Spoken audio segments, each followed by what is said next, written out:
All right, hello everybody. It's Sandra here and it's May 26th. This is Teenie turned around. I'm on the other side just because of positioning of my little scooter here.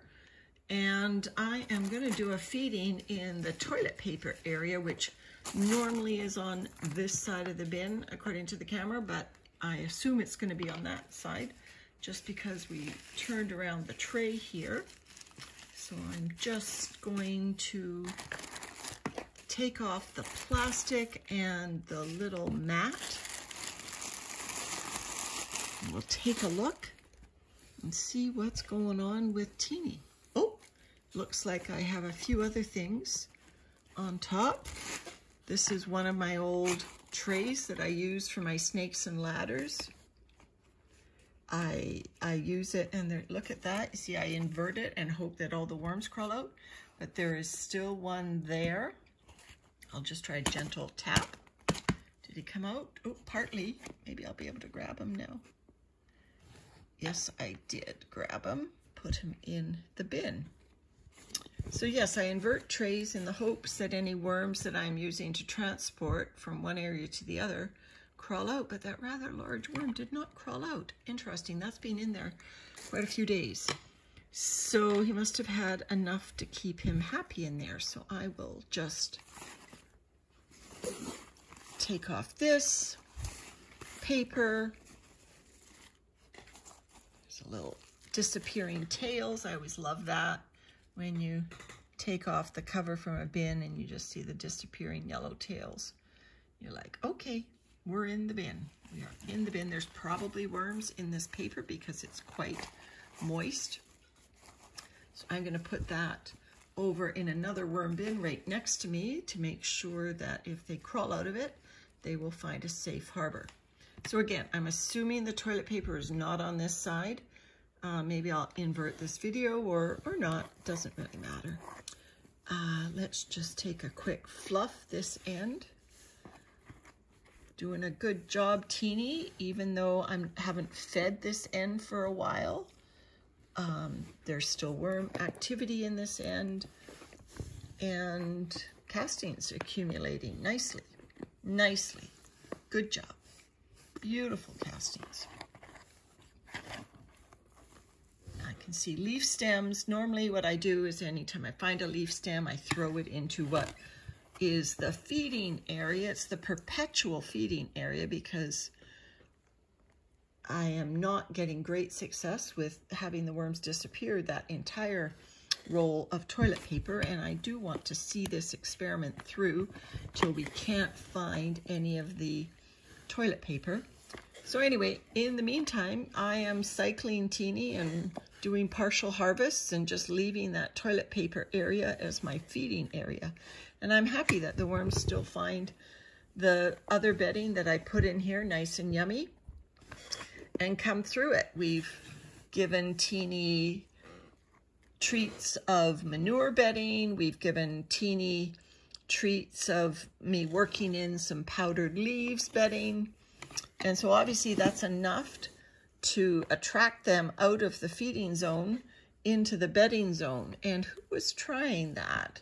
Who was using just bedding as a baiting? I think, was it Vermibag's channel that they were using just bedding as a baiting strategy. And so there you go. My worms are in a bedding area. Some of them are, even though I have been consistently feeding in the toilet paper area. When I turn over the bedding area, I am still seeing worms. And by looking at these castings, I can see evidence that there have been a lot of worms through here because the castings are starting to build. So that kind of indicates that if you can't do rotating pocket feedings, or if you're, because of my physical limitations, sometimes I can only feed in one area, I can only reach one area. If you have to feed in the same area over and over again, the worms will nevertheless make their way through the entire bedding if you make the bedding attractive enough. And certainly manure and leaves are some of the really attractive bedding types for worms. Okay, so now I'm fluffing closer to the feeding area. So what I'm going to do, I'll just flatten out the rest of the bedding here. Oop, found another leaf stem. I will flatten out the bedding, and I will take the lid to the food that I'm going to be putting in here. And some of these larger bits of unprocessed bedding that I've just found, I'm going to put on top of that lid so that they don't get mixed up again with the rest of the bedding. That tends to be a never-ending problem for me. I continue to find leaf stems, and I think it's because I continue to fluff and they get mixed up. There's a bit of the lobster shell. I'll try just make sure there are no wisps on my fingers. Do a slight, nope, no wisps. Sometimes I've been just pushing on the lobster shells that I find, and this is from the claw, and it's thicker than the other elements of the lobster that have disappeared. The claw bits seem to be persisting longer. So I've broken it into smaller pieces, and I guess I'll put that in the feeding area too. All right, so, oh, I should have put it on the lid here. This is a banana stem, obviously from a time before I was doing my trick with banana stems. If you haven't seen that video, look back on my earlier videos, how to peel a banana for worm feedings. Quick summary, just peel it from the other end, and you won't get those banana stem problems. All right, so see the leaf stems just start to stick up even as I start to move this. Now, because this bin is inverted, this end over here, I assume, will be the non-toilet paper end. I tended to, in this side, have an end that I fed, and then an end that I fed with toilet paper. So I fluffed the end that just gets regular feeding with the larger chunks of material. So now I'm going to get into the toilet paper. Here's our mussel. He still survives.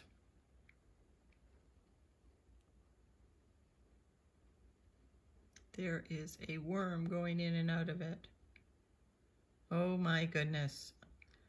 I'm actually going to do a separate video tonight. I'm going to ask Landon to break that open. I am a little worried that there could be a worm in it that is too big to crawl out. Here's a bit of corn that's really been in there a long time. Again, you got to be careful squeezing these things, especially with one hand, in case there are worms in it. And you know, there's no harm just leaving it. Okay, so now I'm into the area where there will be remnants of toilet paper. If it survives, it will be here. So let's take a look. Beautiful castings. Beautiful castings. Look at that. There's another larger bit of bedding that I'd obviously put in the area. Lovely fresh castings since our last feeding. Where's the toilet paper? Did that last feeding finally take care of it? I don't see any evidence so far of the toilet paper. Added on September 4th. It is May 26th of the next year. Oh, what's this? What's this? That is toilet paper. A tiny little bit. So let's see if we can... Oh, here's another little bit of toilet paper. I believe that's toilet paper. Yes, it's both sides, that creamish toilet paper. Castings, castings. Oh, I think I saw another bit in my hands just fall through. Tiny little bit there. Put it over in the pile. So I'm finding tiny little bits of toilet paper. Tiny little bits in this fluffing that I'm doing in the bedding area. But the last time I was in here, I was finding much larger pieces. So let's do a thorough fluff here. Okay, and put some of the larger chunks of non-toilet paper material on my lid. Oh, I can see, there it is. I can see larger pieces. So there's, yeah, it's smaller than it used to be. But, so toilet paper.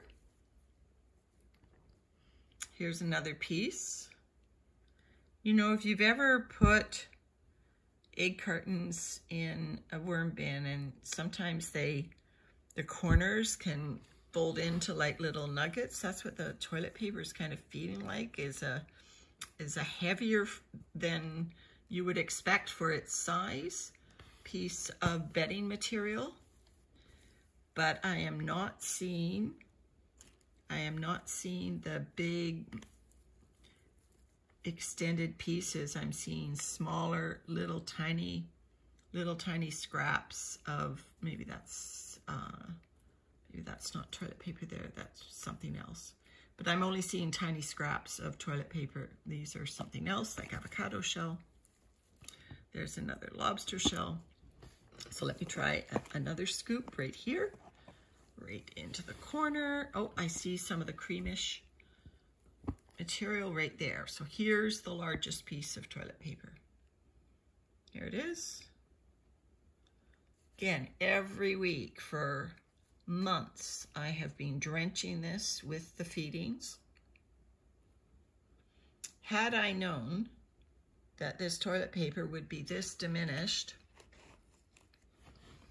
with the feeding today, I would have prepared some additional carbon for this bin, because I've been holding off giving additional carbon and just feeding on the toilet paper, wanting the worms to eat through it. And I think we have achieved our objective. I think the worms have eaten through this toilet paper, and there's just precious little of it left. So there's the fingers on my hand as a comparison. So I would say if you put it in a measuring cup, you're looking at about 120, maybe about 150 milliliters. So maybe about 5/8 of a cup, something like that. When you add all these pieces together, so slightly more than half a cup, or 125 milliliters there. So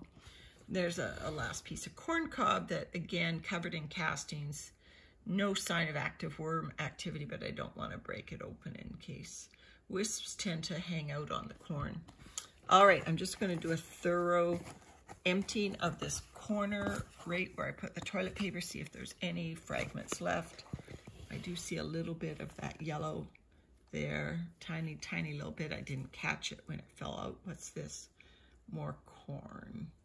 It's a corn on the cob, you can tell because of the center there.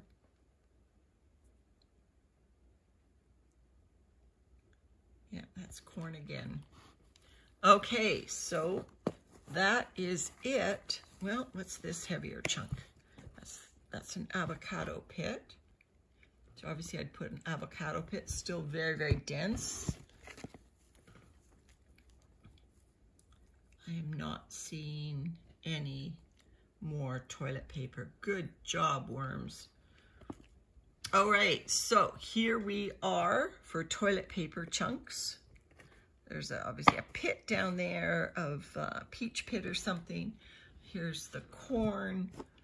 This is not a lot of carbon for this bin, so, you know, we've obviously got a lot of castings starting to accumulate despite the presence of these leaf stems.